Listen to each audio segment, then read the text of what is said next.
What is up, Laker fans? D-Mac here. We're back with the Lakers 24-8 podcast here to preview the Lakers versus Nuggets Western Conference Finals. And we back, baby, because my man, Noah Cameras, he was out in Portugal doing his thing, but he's back and we're ready to rock. So yeah, be sure to follow him at Noah Cameras. And to my right, he brings the noise, Mr. Noel Sanchez. You can follow him at Noise by Noel. Gentlemen, you guys ready to talk some Western Conference Finals basketball? We here. Never been more ready. We here. So it's still tough to believe that this team starting out 2-10 is just 4 wins away from getting into the NBA Finals. Before we talk about the series, just when you reflect on this season as a whole, just what are your thoughts on just the Lakers and what they've done to this point? It's crazy. I mean, it's just so crazy to think. I mean, just like try to think back where we were when we were watching this team play, and it's like this is like one of the more disappointing teams ever. I mean, 2-10 with LeBron and AD. It was as bad as it gets.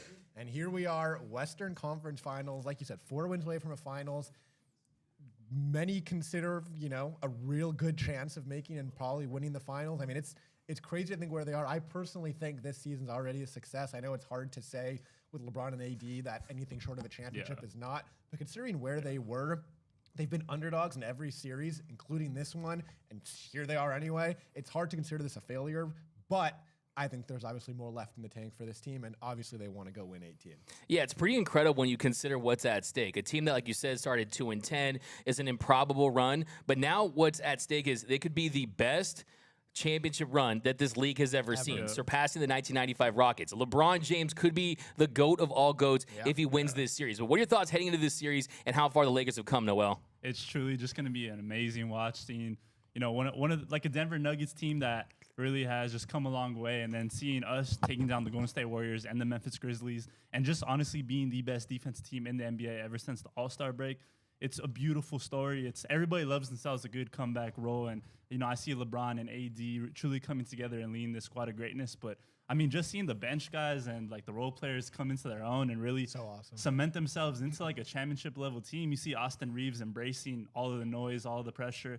Lonnie Walker ready for his number to be called.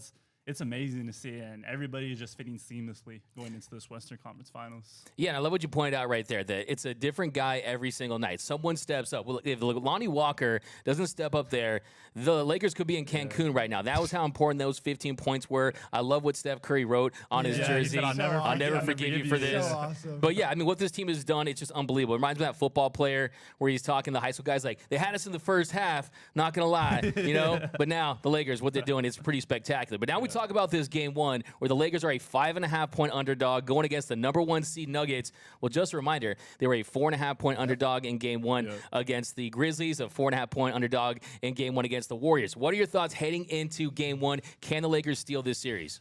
Do you want me to answer the game one or the series? Can they steal game one of this series? Oh, yeah, okay. Yes, they can. This is going to be a different game one, though. I mean, the Grizzlies one, I think a lot of us were kind of feeling the Lakers were going to go in and upset them. The Warriors one was a bit of more of a surprise, just considering how much better the Warriors are at home than on the road. But Denver's this is a juggernaut. I mean, Denver is the number 1 seed for a reason. They just rolled through the Phoenix Suns, who many believe to be the best team in this West, with 2 of the better players in the NBA. Obviously, Chris Paul going down didn't help, but still, I mean, Kevin Durant and Devin Booker should win a series. So this is a really good Denver Nuggets team. They're loaded with depth. But yeah, the Lakers are playing their best basketball right now. I think this game one is not going to go in the Lakers' favor the same way the other 2 did, but I also don't think they need to win game one. Just like they did the other 2 series, they just need to win 1 game on the road. They did that in game one the other 2 series. Maybe they don't do it this one, but I do see Denver come away with game one, but I think the Lakers are going to take game 2 and kind of go from there.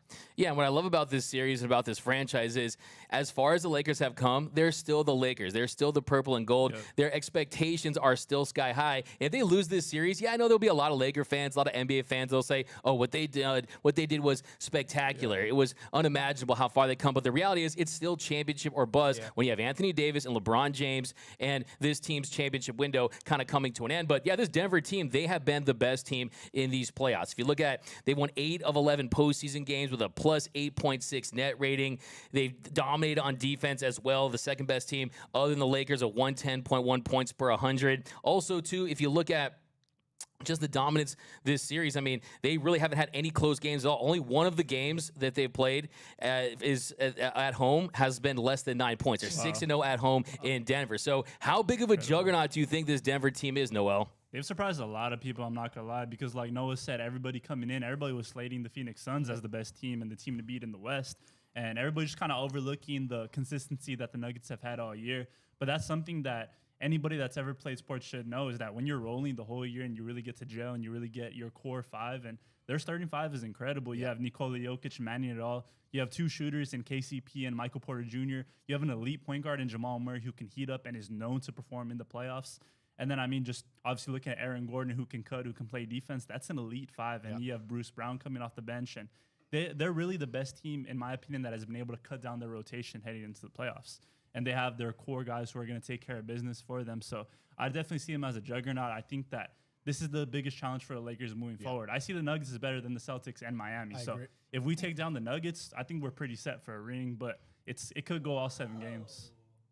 Yeah, no, I agree with you. I think if you look at on paper, if you look at how complete this team is, if you look at how their players complement the best star in Jokic, I definitely agree with that. But also, too, they still haven't reached that mountaintop. They haven't gone to the NBA Finals like the Heat, like a Celtics team. Exactly. But I do agree with you that this does feel like it could be their year. We're going to kind of get into those keys right now. And, of course, the first one couldn't be more obvious. How can you slow down Jokic? I mean, Nikola Jokic, to me, he should have won the MVP. That should have been his third MVP. He would have joined the likes of Larry Bird and Will Chamberlain as 3-time winners. So he is, in my opinion, the best player in the league. The way he's able to score from inside the paint, the way he's able to create open looks for his teammates. But what do you think is the biggest key to at least slowing things down for Nikola Jokic? Yeah, I mean, it's really hard. I mean, like you said, this is one of, if not the best players in the NBA.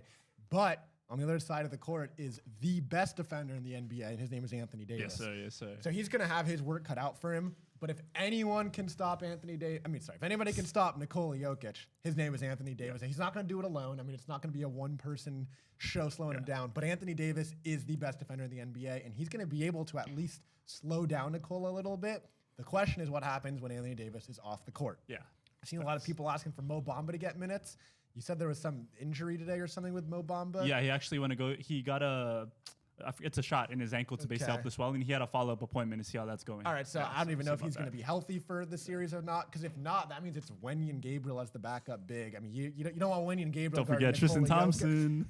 Could Tristan Thompson? I don't see that happening. So, yeah, I mean, it's tough. But when Anthony Davis is on the court, Jokic is going to be minimized, I guess, as best as possible. But you're not going to stop him. And you watch him against Denver. I mean, he was just...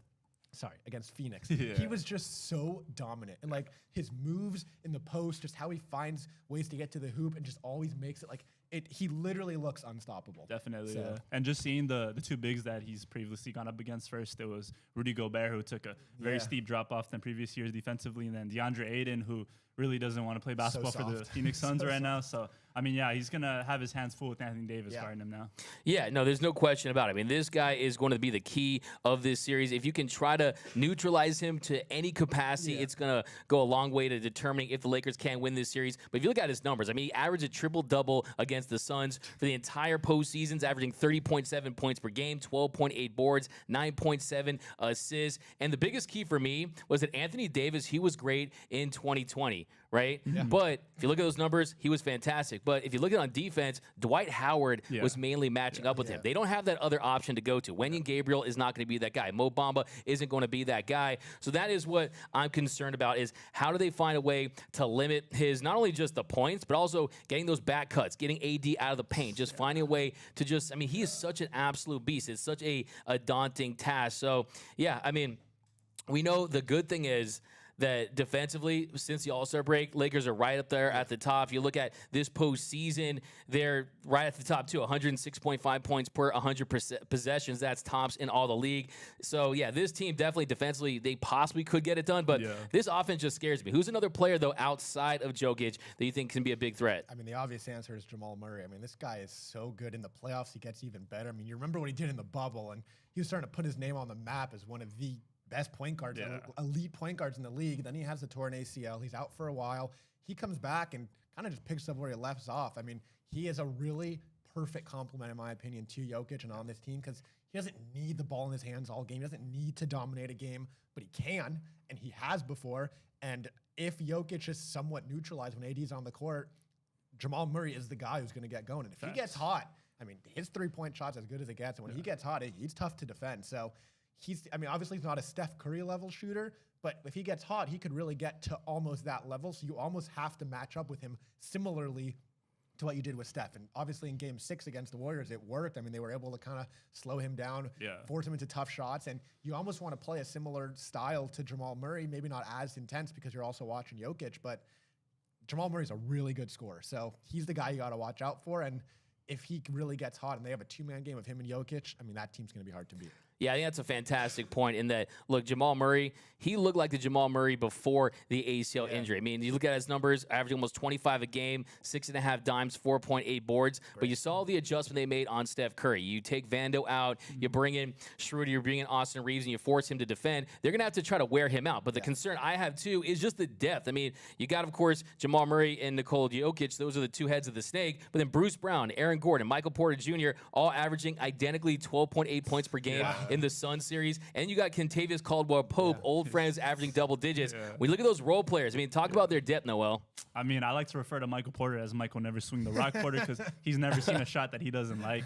He's so tall that he can just shoot over the likes of anybody. And even when he's not open, he's going to take a little jab, a little step back. And, you know, when Jokic and Jamal Murray get tired, I think he's really their guy that they look to get those shots up and get that offense rolling again. And then, I mean, KCP is going to want to beat us. Yeah, 100%. Yeah, he's going to want to take us out, get another ring to his name. And Aaron Gordon getting into the paint and all that. They have a lot of shooting. They have Bruce Brown, who he's been on good teams before, and he has a lot of experience. So, I mean, the Lakers need to key on these guys just as much as they're keying in on the stars, because if you focus too much on Jokic, too much on Jamal Murray, you're going to have an MPJ or a KCP wide open, and that score will get up real quick. MPJ can drop 30 easily. I mean, KCP's not going to get 30, but he'll hit some threes, but MPJ can drop 30. Also, I mean, even in the closeout game, KCP had that 20 point per exactly. sack. He was playing well. Also, do you guys remember earlier in the year when KCP was kind of talking that trash about the Lakers? When he was like, if Anthony Davis doesn't make that shot, that's a whole different series, like all that kind of stuff. Hopefully the Lakers remember that a little bit. But I mean, KCP, LeBron keeps his receipts. Yeah, LeBron keeps the receipts. But like you said, KCP is going to want to win this year. I mean, KCP obviously was one of the greatest ending with the Lakers of kind of like he was a pretty key player, and then they kind of just got rid of him. So and he goes to another contender. So he's definitely going to want it. Yeah, no, I think there's definitely that dynamic there. I think if it comes down to KCP flipping this series, then the Lakers are probably in bad shape at that point. But I think really the key is just going to be trying to find a way to make things difficult for those top two guys, try to force the depth guys to work hard. But also I think, too, if you look at the two series the Lakers have been in, plus the playing game, you got the Grizzlies, you got the Warriors. I mean, a 2 seed. You also have the defending champions, a very active team that's tough to defend. If you look at this Nuggets team, it's been smooth sailing for the most part. The Timberwolves, the Suns, they really haven't been tested. Now, you can look at that in 2 different ways. One, they haven't been tested, so are they really at that level yet? Whereas the Lakers, really nothing can break this team. I mean, the journey that they've been on, but then also, too, how much does this Lakers team have left in the tank? Because my top concern, we saw LeBron in the clincher. It was vintage LeBron. He was picking his spots. He was getting to the line. He looked as mobile and as fluid as we've seen him. But we know the foot injury is still a thing. We know that father time is still a thing, all the playoff minutes. I mean, how do you feel about LeBron James heading into this series, Noah? I personally kind of took from that game 6. I even put it on my Twitter. I said, my biggest takeaway from this is LeBron has a lot left in the tank, and he was saving it. He knew his team had it covered against the Grizzlies. He saw how the Warriors series was going. He saw Anthony Davis dominating. And when it was closeout time, LeBron said, it's time for me to be LeBron. So I personally think LeBron has been saving a little bit. Obviously, I mean, it's the playoffs. He's not going 50%. But I don't think he's been given his 100% knowing what the ultimate goal for this team is. So I kind of do expect this to be the best LeBron series we've seen. I don't think it's going to be every game like that game 6 when he had 39-9. But I do expect him to kind of be a little more aggressive this series, find his spots, not settle, and kind of have the ball in his hands more as a playmaker, especially if Anthony Davis is not having the dominant series. I'm not saying it's not going to happen. I think AD's going to have a good series again. But I do think this is going to kind of start shifting to the LeBron series, where it's kind of been the Anthony Davis team the last 2 series. But now, Western Conference Finals, 8 wins left. This is where LeBron turns it on. Yeah, I think this is actually, he can see the light at the end of the tunnel. He likes this team. He thinks this team has a legitimate chance to win. If you look at his numbers in the semis, not LeBron James-esque. I mean, 24.7, 8.8, 5.5. But you mentioned the closeout game where people are yelling at the screen. He's 38. How is a 38-year-old guy able to do this at this level? Just dominating. I mean, he let the game come to him. He was making big plays. Goes 39-9. How big of a series are you expecting from LeBron, Noel? Oh, huge one, especially if AD is going to have his hands full guarding Jokic. Yep. I think LeBron is going to have to take it upon himself to really get back to that old him. And I mean, even just not from a scoring, finding his guys, getting those assists up, running the break, attacking, trying to get Jokic in foul trouble, if anything. So I'm expecting classic series from LeBron. I agree.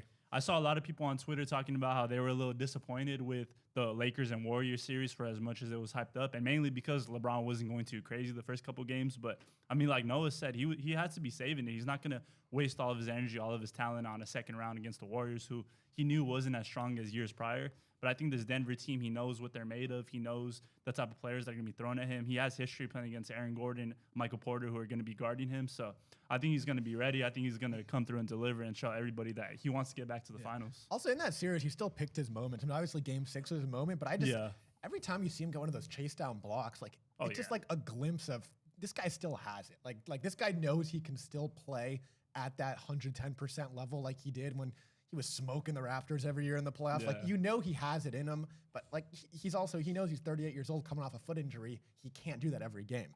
But now it's kind of at the point where he has to do it every game. Like, this is the time to do it. Like you said, light end of the tunnel. I mean, there's a month left of the season if they go all the way. Yep. This is the time to do it. So I expect LeBron to do it. Yeah, and he can see the big picture, too. I think he does that better than any superstar that we've ever seen. He's not going to empty the tank if he doesn't think it's going to help him and help his team win. And look, if he plays more in that fourth quarter, we could talk about a triple-double with those numbers on 100%. 78% shooting, a virtuoso, a masterclass by LBJ. But yeah, I do think, though, look, I think it's less the conditioning and the stamina, and that he's just actually playing through a foot injury that takes more time to heal. So I think that's the big X factor. I do like him in this series. I think that, like I said, he realized that if he can get past this Nuggets team, and if you look at the favorites, I mean, you still got the Celtics, you got the Nuggets, Lakers are actually third, and then Miami's like way down there somewhere. I mean, they don't respect the Heat for some strange reason. Well, I don't know why they're not respecting the Heat. I mean, they're playing great basketball right now, like really great basketball. And they got Kevin Love. You know, I mean, UCLA trash. they got Caleb. But yeah, so now we can talk about Anthony Davis. So Anthony Davis, he is going to have his hands full. Like I said, in the previous matchup in the Western Conference Finals, he was roaming. He was doing what he does best. He was getting block shots, getting steals, but he didn't have to lock on one-on-one with Jokic. They don't have that second threat. How do you match up if you're Anthony Davis? What do you do with him on defense? Just kind of hope for the best. I mean, Anthony Davis, like I say, he's the best defender in the league, so he's going to have really good possessions down there when he blocks Jokic or kind of forces a steal or forces a bad pass. I mean, he's going to have great moments, but it's also Jokic. He's going to have times where he just gets kind of bullied down there. And Jokic's just going to make a move, and it's going to be just quick layups, and it's going to go both ways. So Anthony Davis has to know he's not going to have, he's not going to quote-unquote shoot 100% of having good defensive possessions. But yeah, I mean, it's just trying your best to make Jokic's life difficult, which is a hard thing to do because he's just so smooth down in the paint. But it's just trying to make his life as difficult as possible, ideally trying to keep him out of the paint as best as you can. Again, you're not going to keep him out of the paint every possession, but if you can kind of have him working from the elbow more or working from the top of the key or just things like that, that's not his best game. But you're not going to stop Nikola Jokic. I mean, he is as dominant as he is for a reason. It's a 2-time MVP, almost 3 for a reason. But no, yeah, if he can kind of just make his life a little more difficult and force him into more of a passer than a scorer, then he's gonna do it's gonna be a good job from AD. That's kind of what you got to look at. No, I agree. And I think, too, offensively, you want to see some more consistency throughout the entire series. I mean, if you look back at that series back in 2020, averaged 31.2 points per game, 6.2 boards, and 2.6 assists. He also had the shot of the series where he yelled, Kobe, Kobe, in front of that crowd, too, that crazy crowd that was there. I mean, all the pressure that was on him, electric crowd. But what are you looking for AD this series, Noel? I mean, you just got to continue showing everybody why he's the best defender in the league and possibly the best two-way player in the league. As we've been saying ever since the Lakers were first heading into the postseason, we need him to stand for, what do you call it, AD? What does it stand for? Always dominate. Always dominate. Always dominant. That's Shannon Sharp watched the show, I'm telling you. He does. But yeah, that's all we need from him. What's up, Shannon? Skip. That is all we need from him. He's gonna get his post possessions. He's gonna get those mid ranges that he loves taking, and I'm okay with him taking them as long as he keeps making them. So just gotta lock in on Jokic. Like you said, the more he passes, the better. We'd rather lose to a Kentavious Caldwell-Pope or a Michael Porter than Jokic getting a 50-point triple-double. Because I mean, if he gets that again, we're gonna be in rough shape. Yeah, we're gonna be in trouble. That'd be trouble. Yeah, no, we're gonna exactly. It'll be trouble with a capital T. And it rhymes with P. And okay, never mind. But yeah, no, it absolutely is going to be big time the first 2 games to see how they fare against them. Yep. But one of the fun topics last time was who is going to be the X factor as far as a role player goes. Okay. And I just still haven't got my 30-point game from Austin Reeves. I'm still looking for. You got But a who half court though, so that was Yeah, pretty that was the nice. half sick. quarter, That was so nice. LFG. You know, he was feeling it. He was yelling at the And crowd. was that you that he smacked in the Yeah. crowd? Was that me? It kinda looked like you know, I got like that. Maybe you have some tickets like that. But who do you think? Which Lakers role player needs to step up in the series for them to win? Malik. No, I'm just kidding. I was like, He's got courtside seats, man. I feel good for him. I'm gonna go. You know? I'm gonna go with Rui Hachimura. Okay, We okay. saw the great series from him in Memphis. Wow. Wasn't his series in Golden State, but I do want to see him kind of get back to being that scorer, getting to the mid-range, putting in buckets, getting a 20-point game here and there. I really think his minutes are going to be big, and he stopped taking shots. He stopped being in the offense. I think it's time to get him back in the offense because I really do like what Rui's been doing, especially in that first series. So he's kind of the one that I'm looking at where I'd love to see him get back to like 14, 16 points a Yeah. game, like not like the 4 points he was getting in the Golden State series. Because I really think that is such a big part of the offense that is kind of a key reason they won the Grizzlies series. Having him just kind of get in this post, get his spots, and kind of just get some possessions for Anthony Davis to take a break and LeBron James to take a break and have Rui go to work. So I do want to see another bigger series from him where he's getting double digits every game, getting some more minutes and potentially matching up with, like Aaron Gordon or Michael Porter Jr. I mean, it's a good matchup. So I do want to see a little more Rui Hachimura this series. Yeah, definitely after the start of the Grizzlies series, he's kind of cooled down, hasn't been a focal point of the offense as much. And for me, I think Austin Reeves, of course, could be the obvious answer, and I definitely think he has have a big series for them to win. But I think I can count on him. I think I know I'm going to get from him. I think we can say with a lot of confidence, he's going to give you 15 points, assists, some rebounds, right? For me, D'Angelo Russell, I have already filled out my D'Angelo Russell apology form, okay? But I want to see it this series, and I also want to see if he's hunted defensively, how will he perform with the Nuggets' depth. But for him, if he can be consistent, hit those big shots, create shots for this offense, I think that is going to be big. I think it comes down to the fact, do you consider him a role player? I definitely do. Yeah. But Noel, in your eyes, who is the role player that needs to step up this series? I mean, I think that D'Lo one's a great answer considering this is going to be his first Western Conference Finals in his whole career. So, I mean, yeah, this is the biggest stage he's going to be playing on, and he's known to shine certain games when he's playing in front of a huge crowd, nationally televised. So, I'm definitely looking at D'Lo, but also whichever big checks in for Anthony Davis to give him those spot minutes because Jokic is going to be like rubbing his palm whenever he sees Anthony Davis going to get some water, going to chill. So, I mean, whether it be Mo Bamba, hopefully he's good. If Tristan Thompson gets in there, if LeBron tells him to, shine his boots real quick, get in the game.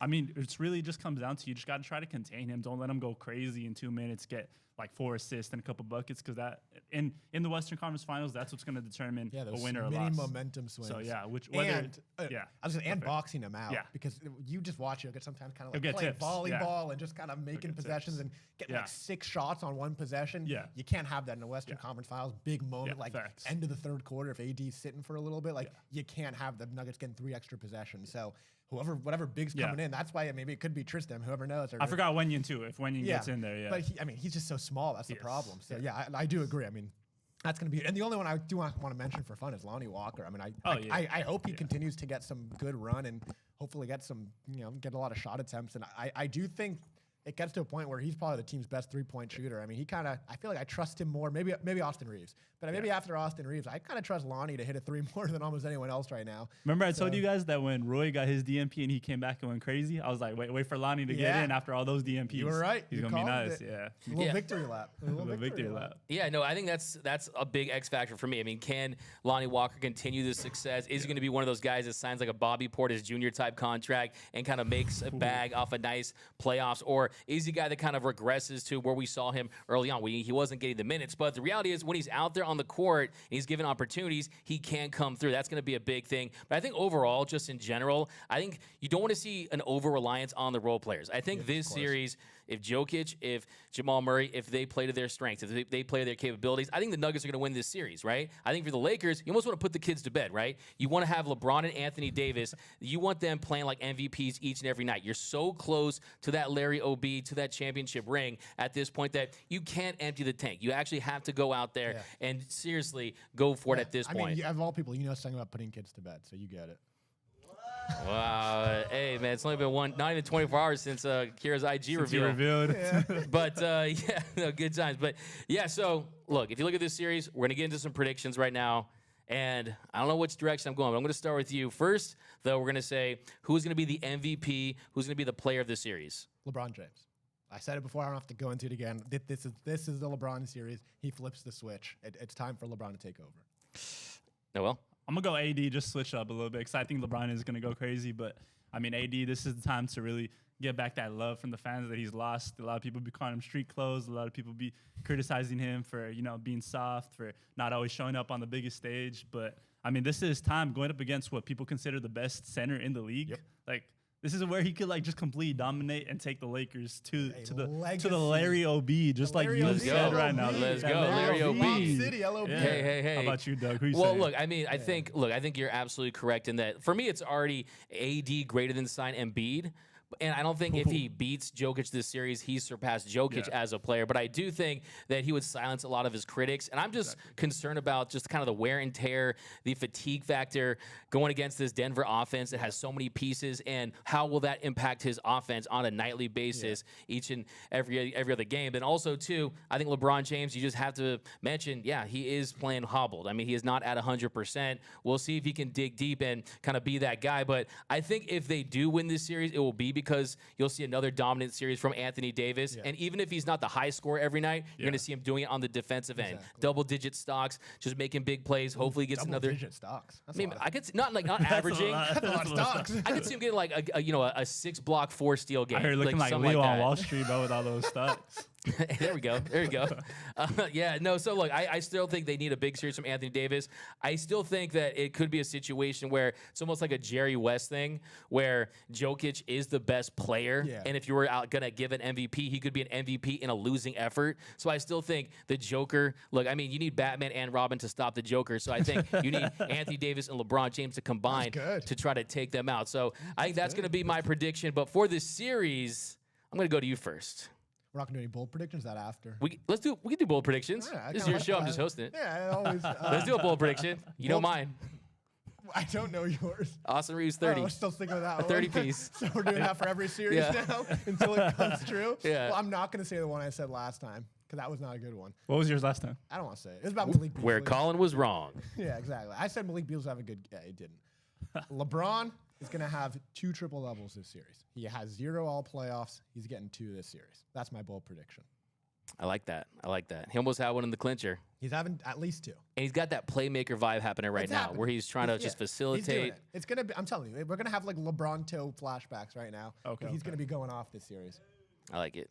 I'm going to stick to the triple-double little category, but I'm going to go AD's going to have a triple-double with blocks. Oh, a 10 Triple-double with stocks. blocks? You're going to have to get a Robinhood account for all those. Damn. All right, I got Austin Reeves dropping 81. No, I've got Anthony Davis hitting another game winner. And wait, is he going to yell Another Kobe? game winner. Kobe. He's going to yell Kobe. Kobe And then in front of that electric crowd again. And then what's KCP going to say after? KCP. Hey, KCP's going to want to If he rejoin didn't make that If he doesn't shot- make that shot, yeah. Wait. I've one last hot take. One last. We're going to bust out the Mamba black jerseys. Oh, I don't think that's Nah, approved by just the kidding. league. I don't think it is, yeah. the No, ones- sadly. The ones that they went undefeated in until the clinching game when they lost. No, I hate that. The league has to approve of the jerseys before this season. Apparently, they didn't get those approved Oh, for yeah, this yeah, year, no, so just- it makes me. I think those are a top 10 jersey of all time. So we can do that on another show. Another I show, love top to have that conversation with Ranking you. the best But Lakers now here's the big one, the prediction: Lakers, Nuggets. Who you got in how many games, Mr.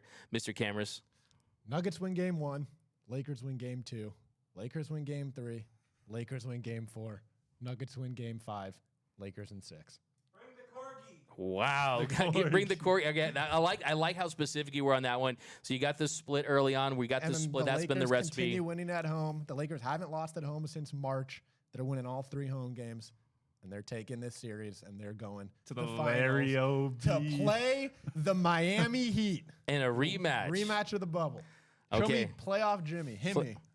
How about you, Noel? Actually, no, the Celtics are going to win. I was about to say, man, the script writers already have Yeah, this no, one out. this is- It's the gonna be- Jim Carrey it's- gift with the script. we don't have to He's keep already doing got the script happening. No, yeah, I got Lakers taking it in 7. I think Ooh, we're on the we're road. going back to Denver with that high altitude, and LeBron and AD's experience is going to reign high, and Jokic isn't going to make the finals just yet. And I think we're going to continue one of our greatest seasons of all time. And I have us going up against the Celtics as well. I like that pick. I mean, it's such an improbable run that they've been on. Will it come to an end? Look, I You think want to take that your hat off for this? Should I switch to a Nuggets hat? We'll take the crown No, away look, too. I think it's going to be. Look, I don't think you're going to get a split in those first 2 games. I think it's going to go chalk for the first 4 games. I think the Nuggets are going to win 2. I think the Lakers are going to win 2. That pivotal game 5, though, I think the Lakers win game 5 and they win game 6 at home. I got Lakers in 6 at home. They go to the finals to face the Boston Celtics of a rematch of 2010, and then we'll see if the Lakers can get to 18. So it's such a pivotal finals. I think the script writers are at work, and I also think, too, They don't really have to be at work for this one. This one wrote itself. well, no, I just think, look, I think it's either Lakers in 6 or Nuggets in 7. And I think we're going to find out early on just how much this Lakers team has left in the tank. And look, I think you come this far. You don't come this far to come this far, right? If I you're didn't come this far just to come this far. Exactly. So And if not you're be Not be happy. and not be Okay. happy. Okay, so final topic here, real quick one. How much time we got, Cody? 31. Okay. Okay, one more topic though. Yeah, for sure, man. So A when, little post predictions topic.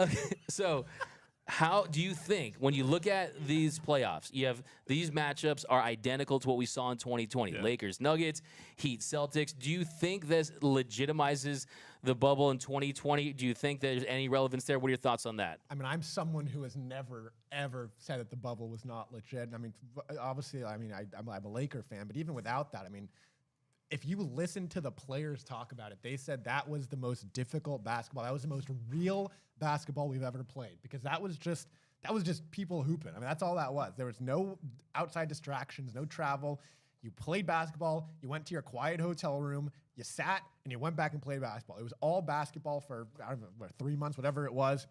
So I've always had an issue with people calling it not legit because the players themselves are calling it real.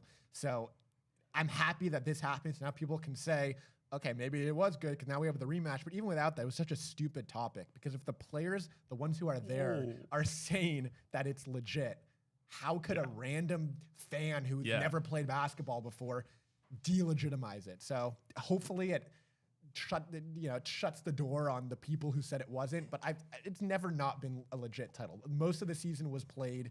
They all went to the bubble, which they said was the hardest basketball, and then everyone had a chance to win, and the Lakers won it.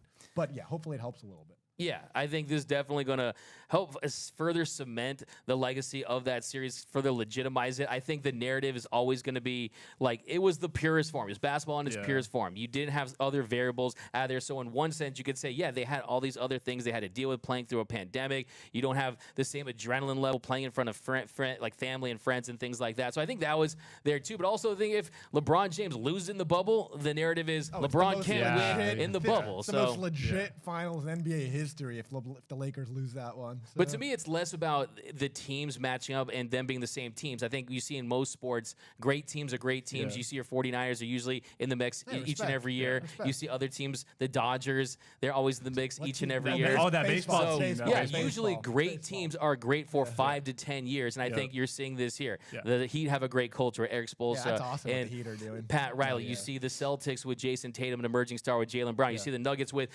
what should have been a 3-time MVP, and this Lakers team that still have 2 top 5 We got an players Embiid when hater right they're here, bro. healthy. So look, I just think they are great teams, Yeah. and I don't think I don't see any connection because there's a lot of different players. I mean, you have Lowry, you have the big addition of Kevin Love I mean, the only on the two. Heat. Okay, let's relax on that one. But, I mean, the only 2 similar Laker players are LeBron and AD. So I said people saying like, how is this possibly the same? But also like LeBron and AD is all that matters. Also, like it's not like the Lakers roster is gonna matter who's around LeBron and AD. I mean, those are the 2 guys that are the reason they're here. And let's just go back to 2021. If AD doesn't get hurt, We're back in the finals. the Lakers have another Back in the dominant run. So finals, I mean, if AD doesn't get hurt in 2021, this is almost like a dynasty type thing forming. I mean, obviously the end of LeBron's career, but yeah, people forget that injury is the reason the Lakers lost to the Suns. So it's not even just the bubble. I mean, this is just a really good Lakers team that without an AD injury could be looking for their 3rd ring in 4 years right now. Yeah, and real quick about the bubble too. Yeah, like what were you saying about just it being you just go out there and hoop, like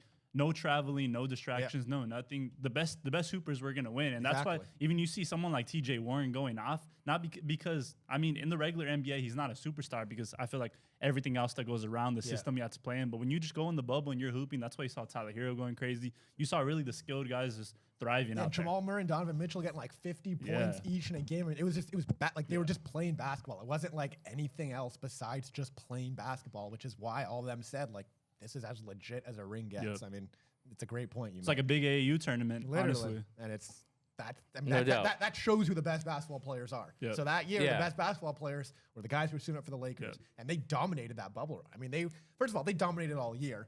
Right before the break, they beat the Clippers and the Bucks. Right before the pandemic happened, so. They were the best team in the league. Then they come back, and then they continue to just mow through teams. They lose game 1, and then win the next 4 Yep. all the way to the finals where they finally go 6. I mean, they dominated that bubble run. Yeah, no, I'm with you. I just think you didn't need this matchup to be the same to validate I mean, what I agree happened with in that too, 2020. but people do need that. Yeah, for sure. No, I think it definitely does help. I hate to burst your bubble, but All if right. it was so easy, your team would have won it. It's usually a little magic kid in his mom's basement that's talking smack about these teams and LeBron and this and that. So you know, Why are you you know, so mad at me? I'm not mad. Are you saying I he just lives mad in in his general, but let's just hope. Let's just We hope. don't have a basement. As We're long just- as Where he his- was the little kid in the LA. basement. Look, I mean, bro. whatever. Look. Let's No just hope. basements in LA. Look, now that history is repeating itself, hopefully it happens once again, and the Lakers, they prove victorious and they win another championship. But that's going to do it for this episode of the Lakers 24-8 podcast. And let us know down below. Give us your series predictions, your bold predictions. Who will be the X Factor? Who will be the series MVP? Special shout out to our super producer, the glue of the show, Mr. Cody Lou. Thanks for rocking with us. But let us know down below. You can follow my man on my left, fresh from his European vacation in Portugal. You're looking rested. You looking That like lifestyle. your vacation. How was it? You talked to Cristiano Ronaldo? Yeah, I stayed at his house. You did? actually. That's- It wasn't a vacation. It was a workcation. Oh, you It were was in a the, work The grind doesn't stop. The grind doesn't stop. I grind like doesn't that. stop. you were in the I basement? like that. You were Yeah, typing I was in Laker hate Cristiano's tweets? basement. A Yeah. workcation. Never heard that one. I like that. Thanks, But go man. follow him at Noah Cameras, one of the best Laker follows in the game. And to my right, I call him Young Lotto. He's a young lottery Lotto, pick, one of the Young best Lotto. content Yes, creators sir, in the yes, game. He sir. brings that fire, that Noise by Noel. Follow him at Noise by Noel. His name is Mr. Noel Sanchez. My name is DMAC. You can follow me on Twitter and Instagram at DMAC_LA. And until next time, go Lakers. It's The a parade parade is is on. We can't say